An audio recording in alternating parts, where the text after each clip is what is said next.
Last episode, we forced the model to hand us clean, structured data on demand. Today, we put that power to work in a way that changes what a model can actually do.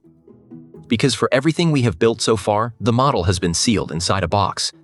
It only predicts text. It cannot see today's date, it cannot look up your account, it cannot run a calculation it can trust, and it cannot touch anything in the outside world. Its knowledge is frozen and its hands are tied. Function calling is how we open the box. It is the capability that lets a model reach past generating words and start triggering real actions, and it is the single biggest step on the road to AI agents. Quick note before we dig in. If you find this useful, subscribe and drop a topic you want explained in the comments. Now, let us get into it. Here's the whole idea in one sentence. Function calling lets a model decide on its own when a request needs an outside tool, and then output a structured request naming that tool and the arguments to use, which your code runs before handing the result back to the model to finish its answer. Read that carefully because there is one detail almost everyone gets wrong at first. The model does not run the function. Let me say that again because it is the heart of the whole thing. The model never executes anything itself. It only requests. Think of the model as a brilliant manager who cannot leave the office. It can read a situation, decide exactly which tool is needed and with what inputs, and write a precise work order. But someone else, your code, actually does the work and reports back. The model supplies the judgment and the language.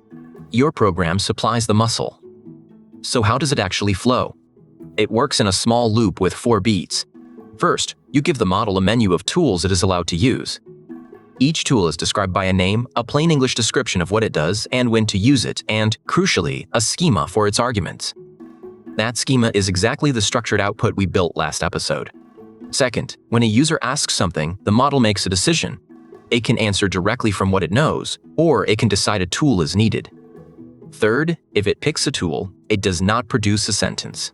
It emits a structured tool call, the tool's name and the arguments filled in that strict shape. Fourth, your code sees that request, runs the real function, hits the actual weather service or queries the actual database, and passes the result back into the model. The model then takes that fresh information and writes the natural, finished answer for the user. Let me make it concrete. A user types, "What is the weather in Tokyo right now?" On its own, the model has no idea. Its training is frozen in the past. But you have given it a tool called getWeather that takes a location. So instead of guessing, the model emits a structured call. Tool, getWeather. Location, Tokyo. Your code receives that, calls the real weather interface, and gets back 15 degrees and raining. You hand that to the model, and it replies it is currently 15 degrees and rainy in Tokyo. The model never knew the weather. It knew it needed to ask, it knew exactly how to ask, and it knew how to turn the raw answer into a human reply. And that decision, the knowing when, is the genuinely clever part. Ask the model who wrote Hamlet, and it just answers, because that lives in its training and no tool is needed. Ask it what is on my calendar tomorrow, and it reaches for the calendar tool, because it understands that is live, personal information it could not possibly have. You are not writing the rules for when to call what. The model reads the request and judges for itself, which is exactly the context awareness we have leaned on since episode 1, now pointed at a menu of actions. In practice, every major provider offers this with the same basic shape. OpenAI calls it function calling or tools. Anthropic's Claude calls it tool use. Google's Gemini has function calling too. In all of them, the pattern is identical. You describe your tools as schemas. The model returns a structured call, your code executes it. Learn it once and it transfers everywhere. Now, an important boundary so we keep the series honest. What we have described is a single step. Ask, the model calls one tool, you return the result, it answers. That is function calling. It is not yet an agent.